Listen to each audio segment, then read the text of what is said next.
Welcome to the Napa Legal Podcast. I'm Frank DeVito, Senior Counsel and Director of Content at Napa Legal. I'm Mary Margaret Bush, Napa Legal's Executive Director.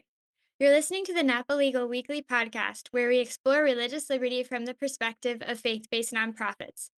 This week, we have two important free speech cases, as well as a story of a religious liberty hero in Hong Kong. All right. Well, the first two cases in particular are pretty dense, so let's get right to it.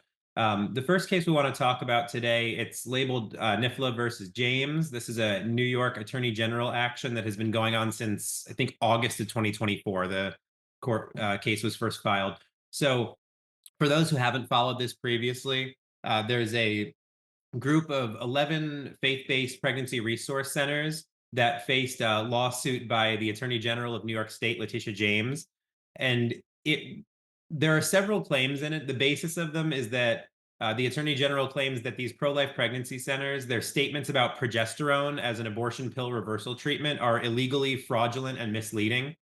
So a federal district court ruled in favor of the free speech claims by the pregnancy resource centers, and there was a preliminary injunction issued. Attorney General James appealed to the Second Circuit. So that's where the case is currently. The brief was filed. There was recently a response brief filed by Alliance Defending Freedom on behalf of the pregnancy centers.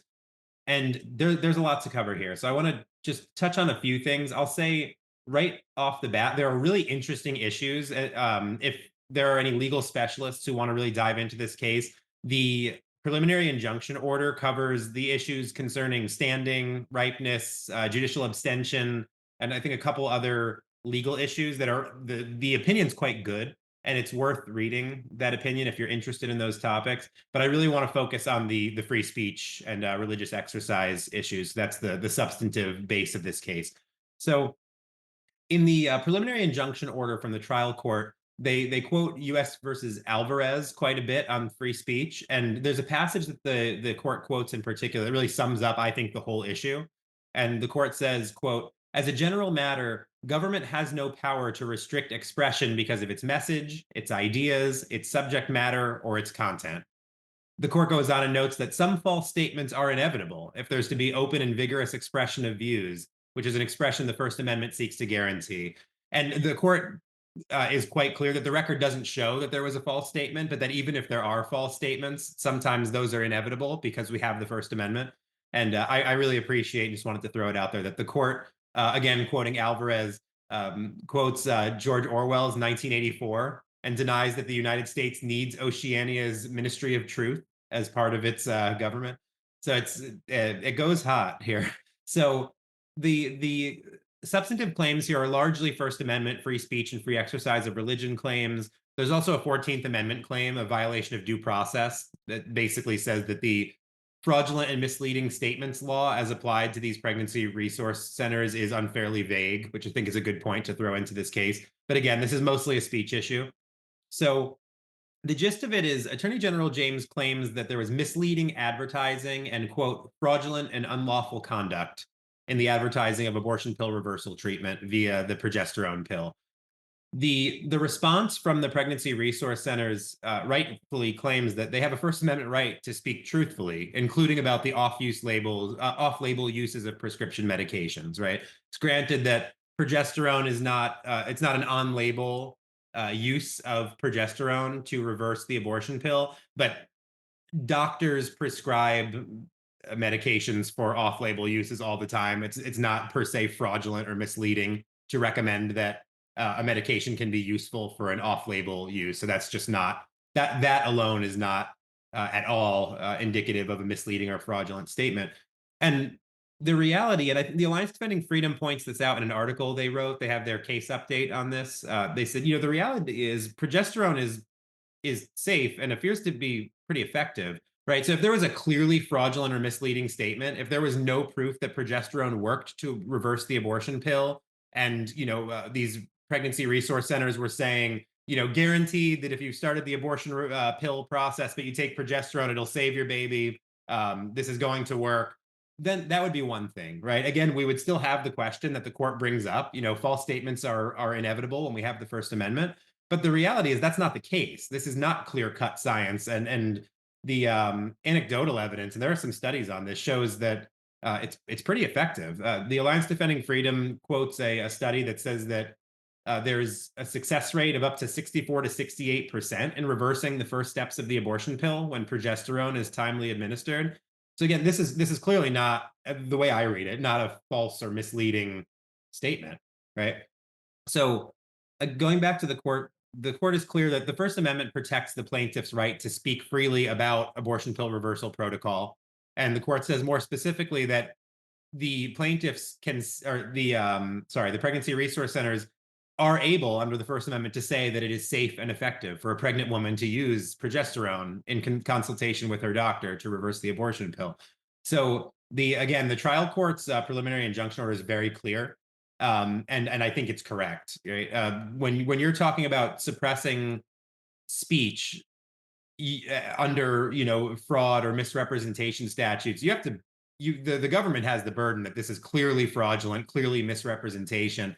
If it's arguable, if it's vague, if in this case it seems like it is actually true, or there is truth to what's being said, then this is not a legitimate enforcement of a law because it's violating the First Amendment. So I just have a couple of quick thoughts on the First Amendment issue here, and then I'll pass it over to you, Mary Margaret. So the first thing I'll say is this is clearly a viewpoint-based suppression of speech, right? We've covered this before. When one side of a controversial topic is being prosecuted in this case, and the other is not, then we should definitely be skeptical about free speech violations. And here, I'm not a doctor, I'm not a scientist, but from what I've seen, right, there are growing concerns and studies about the dangers of a number of treatments that are commonly given out, especially in this whole abortion and abortion reversal and pregnancy field, right? There are studies on the dangers and the effects of treatments like the artificial birth control pill and like the abortion pill itself, right? It's interesting. I took a quick look at the Planned Parenthood website, and there's a Q&A, and it says the abortion pill is very safe. It is in fact safer than many other medicines like penicillin or Tylenol. That's a controversial statement, right? I mean, there are clearly health effects, and if you go down their website, it says, complications are rare. I don't know how rare, but that it's overall very safe to take the abortion pill.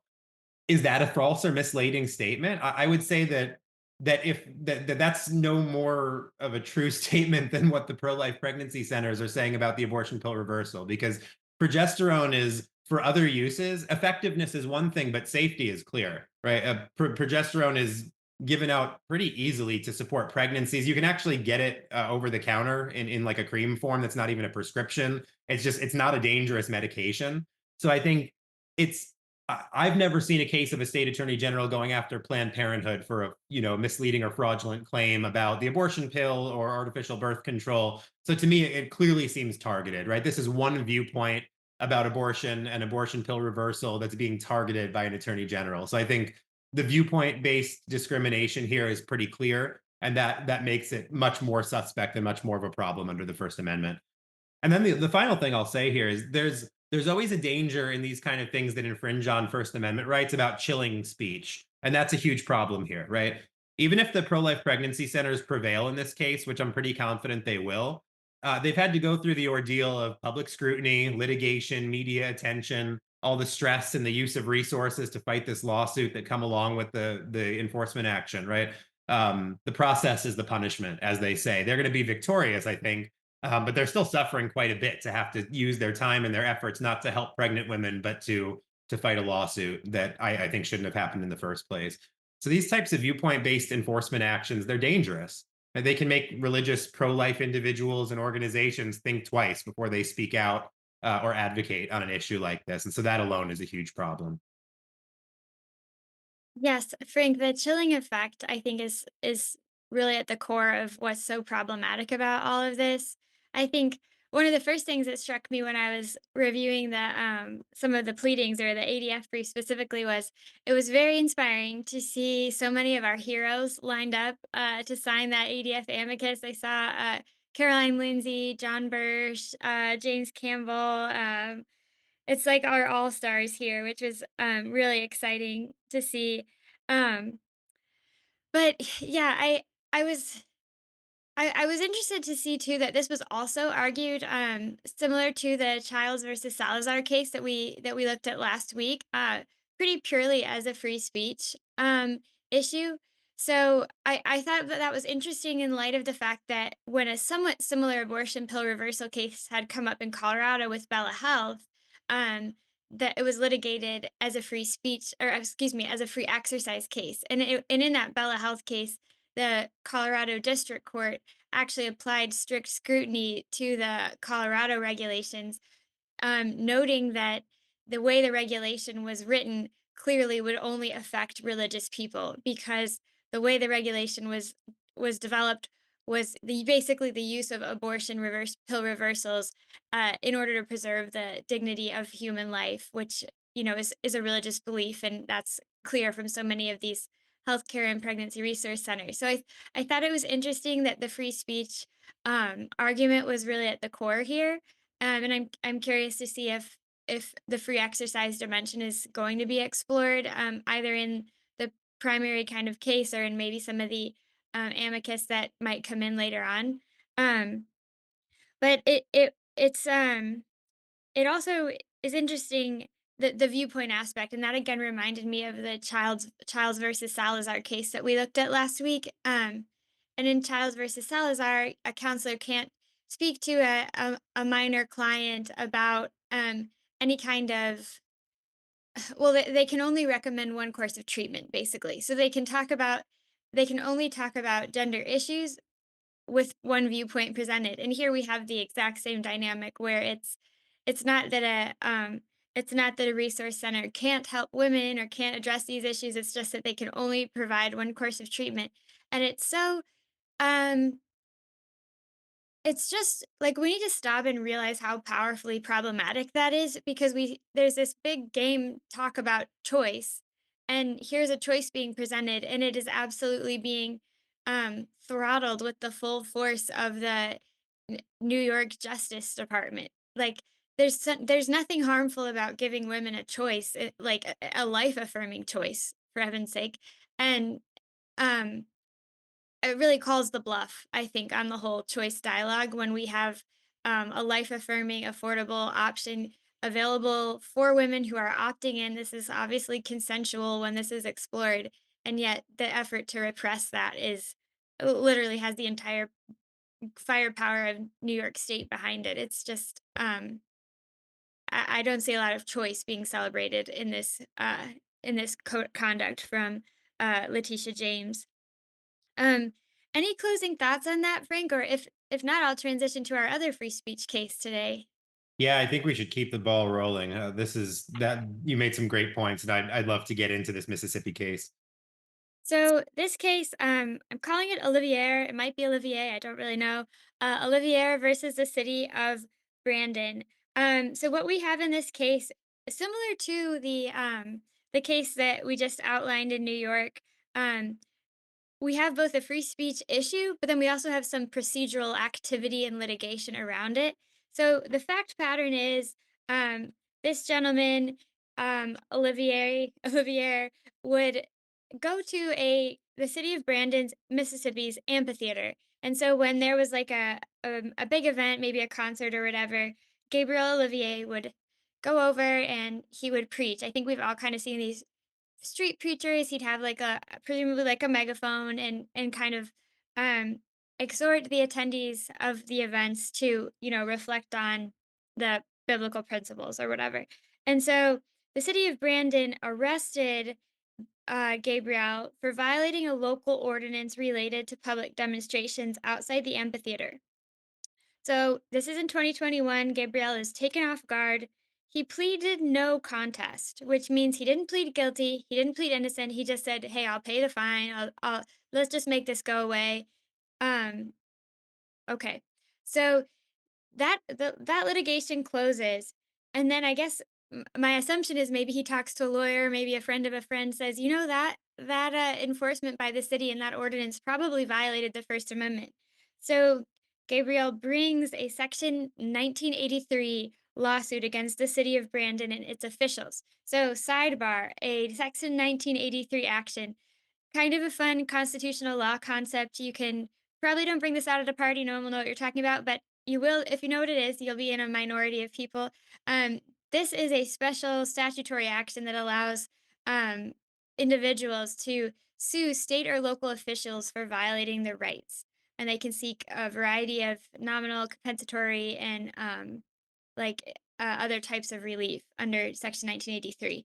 So he files this Section 1983 lawsuit against the city of Brandon. Things start getting serious.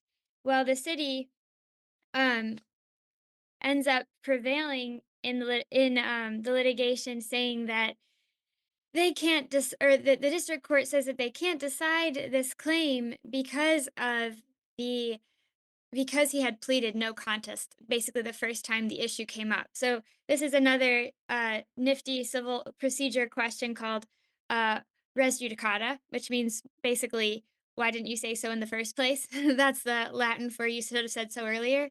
And so he hadn't brought the Section 1983 constitutional claims in the original arrest litigation, and so um, the district court said, "Well, you can't bring this up now."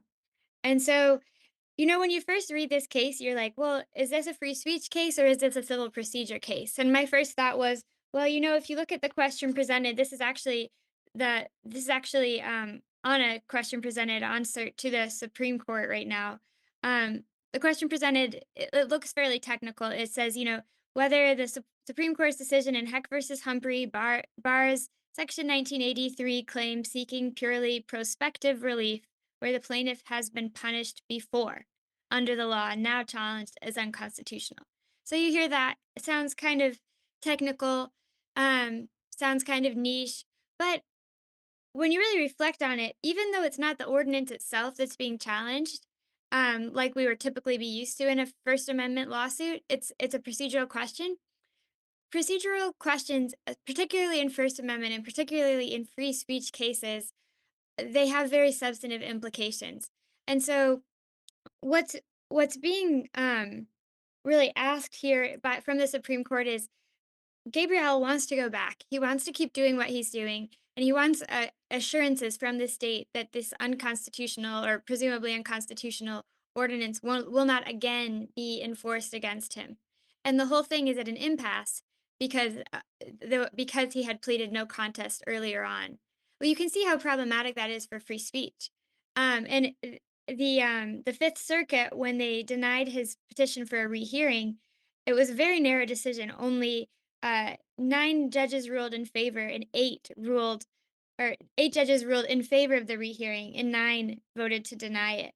So it was only a 1 vote difference. And then the judges on the Fifth Circuit who wanted to hear the case and believed that it would have been appropriate, they actually wrote about how Gabriel not only are his claims not barred due to the past litigation related to which he pleaded no contest, but actually he's exactly the kind of person a Section 1983 claim for prospective relief would be meant to protect.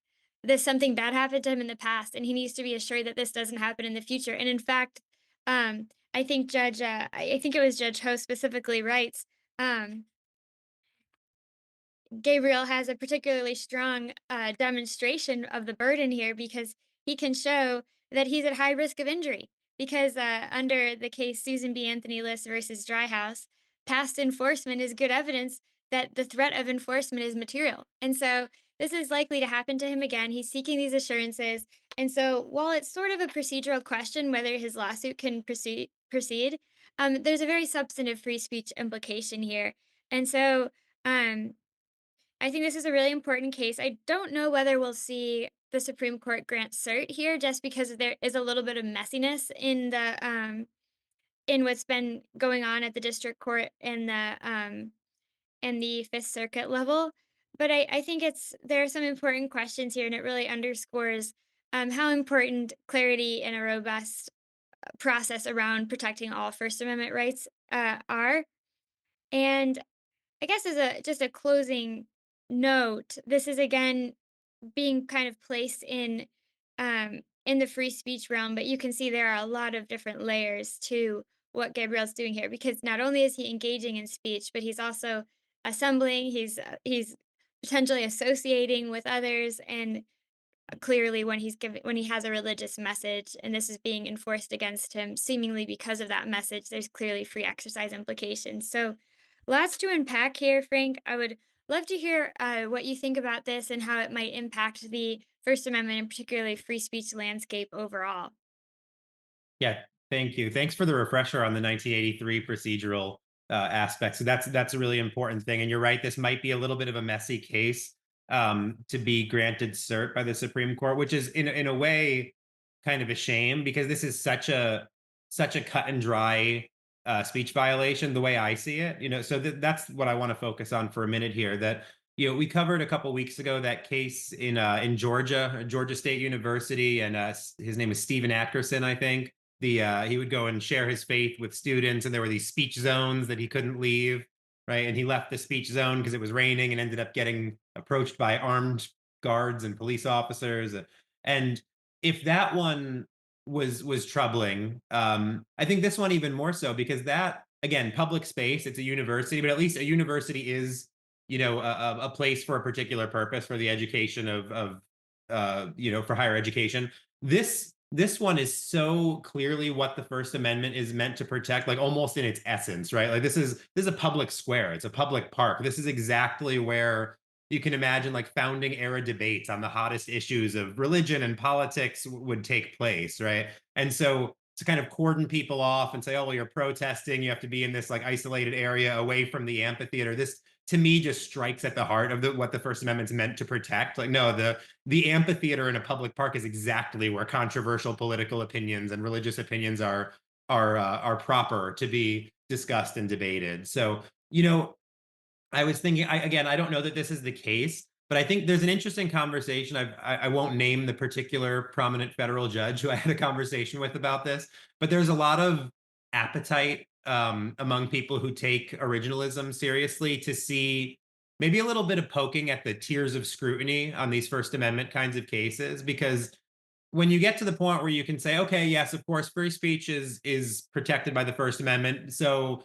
government needs to show a compelling interest and least restrictive means. And if a court is doing that analysis and getting to the point where they say, okay, well, we need to prevent protests, we need to prevent like violence or whatever. Not that there's any violence going on with this peaceful like preaching, but if you can get to the point where they can do a strict scrutiny analysis and come down against someone like Gabriel Olivier, then I think we have the wrong tests in place. Not to mention like the wrong way of doing that analysis. But we saw a couple of years ago an interesting turn with the Bruin case on the Second Amendment, right, where we basically left the tiers of scrutiny analysis and went to this text history and tradition analysis. And I'd be interested to see. I know there's some work being done on this, both in scholarship and in the courts, but to kind of question whether this whole tiers of scrutiny analysis is the right way to deal with, especially a case like this. Like, what's the text of the First Amendment say? I'm not a free speech absolutist, but right, Congress shall make no law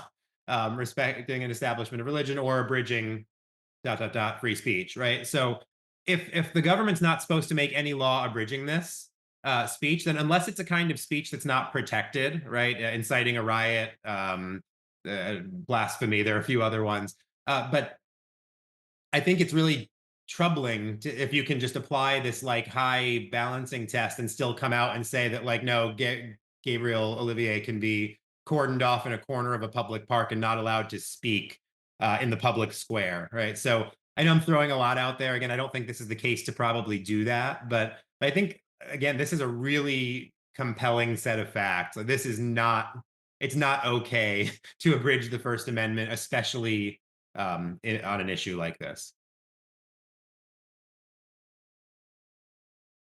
And if do you have anything else that you want to close off on, or should we move on to Jimmy Lai?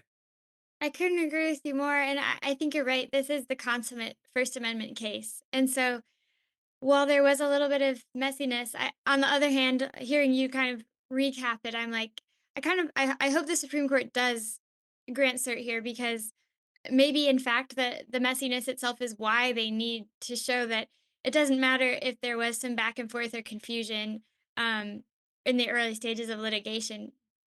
These issue First Amendment rights are First Amendment rights, and a little bit of confusion or back and forth doesn't make it right to abridge them. So Maybe they will step in, and I know they love a good Section 1983 case, so maybe maybe this will come in strong. And this will definitely be one that we'll cover as we get updates, whether the Supreme Court does grant cert and decide to hear this.